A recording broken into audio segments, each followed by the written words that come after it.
আজকের ওয়েদার দেখো, পুরো একদম খড়খড়া রোদ।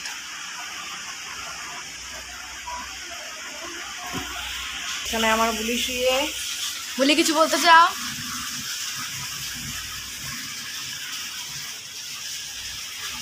ওর তো কোনো খেতে কাজ নেই।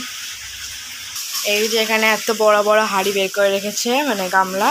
আর এই যে হাঁড়ি, আর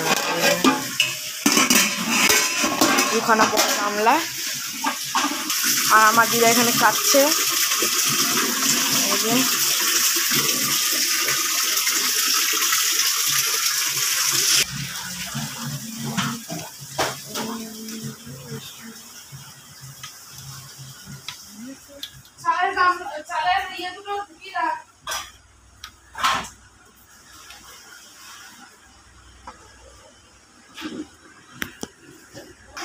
আর এখানে ফুল, আরও ফুল লাগবে, এইগুলো এনে রেখেছে। আর এই কাপগুলো এনেছে প্লাস্টিকে, আর এই থালা কাগজের। মর্নিং সবাইকে, নীলিমার হ্যাপি ফ্যামিলিতে তোমাদের সবাইকে স্বাগত জানিয়ে নতুন একটা ভিডিও শুরু করলাম। যেখান থেকে যে প্রান্ত থেকে দেখছো তোমাদের সবাইকে অনেক অনেক ভালোবাসা এবং অসংখ্য ধন্যবাদ। আজকে হচ্ছে সানডে, হ্যাপি সানডে। আমি তোমাদের সামনে আসতে পারছি না, অ্যাকচুয়ালি আমার প্রচণ্ড জ্বর বৃহস্পতিবার রাত্রির থেকে। মানে আমি যেহেতু ক্যামেরা করছি সেটার জন্য বলছি আর কি, আমি আগে দেখিনি তারপর আসবো। প্রচণ্ড জ্বর, তো অনেকদিন ভিডিও শ্যুটও করতে পারিনি, দিও নি। আজকে হচ্ছে সানডে, হ্যাপি সানডে। চলো আজকে ঠাকুরঘর দিয়ে শুরু করলাম। এর আগে ভিডিও ক্লিপ তুলেছে, ওটা বাবান তুলেছে, আমি জানি না কি তুলেছে না তুলেছে, ঠিক আছে। তো চলো, ঠাকুরঘরটা ক্লিন করেছে, ফুল তুলে নিয়ে এলাম। এই যে ফুল সব তুলে নিয়ে এলাম, ঠাকুর সেবাটা দেবো। গোপাল সেবা দেওয়া হয়ে গেছে। এই যে ঠাকুরের বাসনগুলো মাজবো, ঠিক আছে। যতটা যা পারবো তোমাদের সাথে শেয়ার করব। আজকে হচ্ছে আমার গুরুদেবের সঙ্গ দেবো বাড়িতে, এখানে গুরুদেবের, তো ওর জন্যই যতটা পারবো যা শেয়ার করবো, ঠিক আছে। আমি কথা বেশি বলতে পারছি না, আমি হাঁপ লেগে যাচ্ছে এবং খুবই কষ্ট হচ্ছে আমার শরীর, মানে নাড়াতে পারছি না, আমি এতটাই অসুস্থ আমি। তো চলো পরে আসছি। মেঘলা মেঘলা একটা ওয়েদার, ভোরবেলাতে ভীষণ বজ্র বিদ্যুৎ সহ বৃষ্টি হয়েছে। আর এখন একটু হালকা রোদের হালকা আছে, বাট রোদের কোনো দেখা নেই। চলো কাজ করি। হ্যাঁ,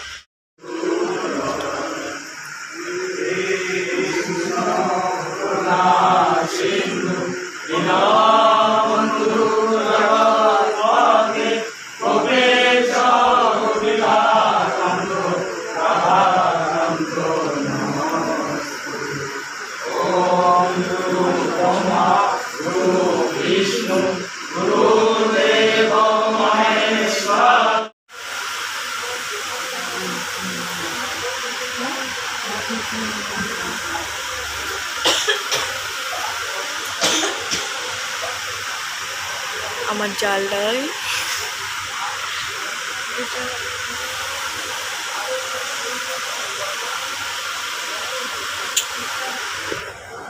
আমার ফোন হ্যাং করছে।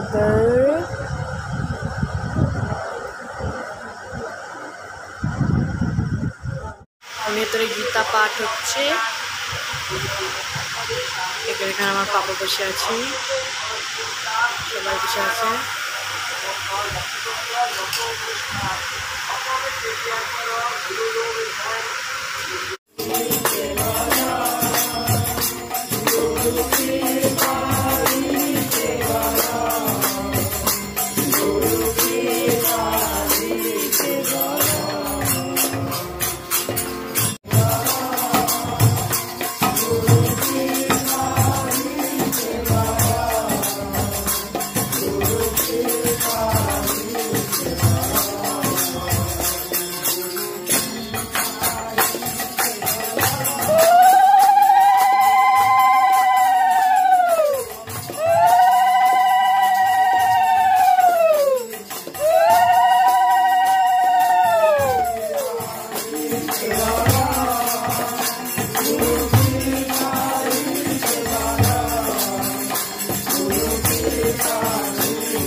মায়া বলে গেল কি হচ্ছে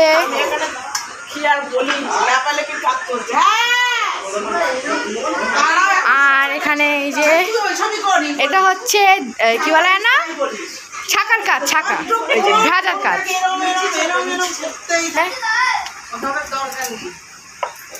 বেলছে আর কোনো কাজ আছে তোমার? সারাদিনে তো কোনো কাজ করনি।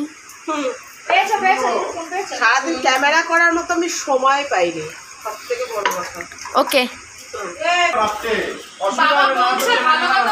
হেলমেটটা নিয়ে নে। আচ্ছা চলো আমি যাচ্ছি তোমার সাথে। না না আসতে হবে না, আমি গিয়ে চলে আসবো তাড়াতাড়ি। তুমি গেলে লেট হবে না, বলো তুমি গেলে আমার আরো তাড়াতাড়ি আসতে হবে। না না তুমি ভাবে এসো না, কোন ভাবে চলো চলো তুমি এমনি চান না যাচ্ছে যাওয়াই ভালো, এত রাত হয়ে গেছে। রাখবেন, আমি বড়রা যেটা বলে সেটা শুনতে শেখো। চলে আসবো। বড়রা সবাই বলছে পিতা, আরে বাবা কিচ্ছু হবে না। সবাই বলছে।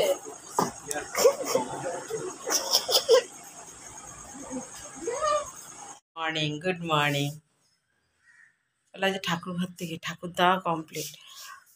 তোমাদের সাথে এর আগে একটা ভিডিও আমি করে আর ওটা মানে পাবলিশ করে উঠতে পারিনি। সেটা হচ্ছে আমার বাড়িতে গুরুদেবের কীর্তন দিয়েছিল, সেটা শেষ করা হয়নি। তো আজকে 2 দিন হয়ে গেছে বোধহয়। তো আজকে ভেবেছি ভিডিওটা পাবলিশ করে দেবো, তাই এটা তো শেষ করতে হবে। তো সেদিনকে শেষ করতে পারিনি, কারণও আছে। তার কারণ হচ্ছে যারা সঙ্গ করতে এসেছিলো, কিছু কিছু মানুষ আছে না যারা সব জানতা হয়, তো সব জানতার মধ্যে কিছু মানুষ এসেছিলো। তো সেদিনকে মানে ওই কাজের মধ্যে দিয়ে মাথাটা আমার একটু গরম হয়ে গেছিলো, ওর জন্য আমি ভিডিওটা শেষ করতে পারিনি। কারণটা কি বলছি তোমাদেরকে, কারণটা হচ্ছে চলো দেখিয়ে বলি তোমাদেরকে। এই যে বড় ভিডিওটা দেখছো, ওনার সামনে দেখো লক্ষ্মী গণেশ বসানো আছে। হ্যাঁ পাচ্ছ দেখতে, এই যে লক্ষ্মী গণেশ বসানো আছে। ওনাদের বক্তব্য হচ্ছে ওখানে লক্ষ্মী গণেশ রাখা যাবে না। কেন, রিজনটা বলো। তো ওনার বক্তব্য হচ্ছে গুরুদেবের সামনে যদি তুমি লক্ষ্মী গণেশকে রাখো তার নাকি নড়েচড়ে বসতে অসুবিধা হচ্ছে। তো এটা হচ্ছে প্রথম কথা। তো এবার বলার একটা ধরন থাকে যে তুমি এখানে বসিও না, বসাতে নেই। দেখবে আমার পাশের আসনে কিন্তু আমার অলরেডি গুরুদেব রাখা আছে। ওটা হচ্ছে আমি বড় বিগ্রহটা রেখেছি সঙ্গটঙ্গ করার জন্যে, এর জন্যে। তো যাই হোক, উনি হচ্ছে যে বক্তৃতা দিচ্ছেন সে হচ্ছে প্রধান। তো আমি প্রথমে একবার শুনেছি, আমি এটা কিছু বলিনি। সেকেন্ড টাইম উনি যখন বলছে ঠাকুরের সামনে কিন্তু এগুলো কিছু রাখা যাবে না, জি আপনি কি বলছেন আমাকে একটু ক্লিয়ার কাট বলুন তো। বলছে ওখানে ঠাকুর রাখা যাবে না, ঠাকুরের নড়েচড়ে বসতে অসুবিধা হয়। আজ ঠাকুর কি আপনাকে বলেছে? ঠাকুর কি আপনাকে বলেছে যে আমার নড়েচড়ে বসতে অসুবিধা হচ্ছে? তো তখন বলছে না ওটা হচ্ছে অনুভব। আমি অনুভব করেছি, উনি বলেছে আমি সবাইকে নিয়ে থাকতে পছন্দ করি।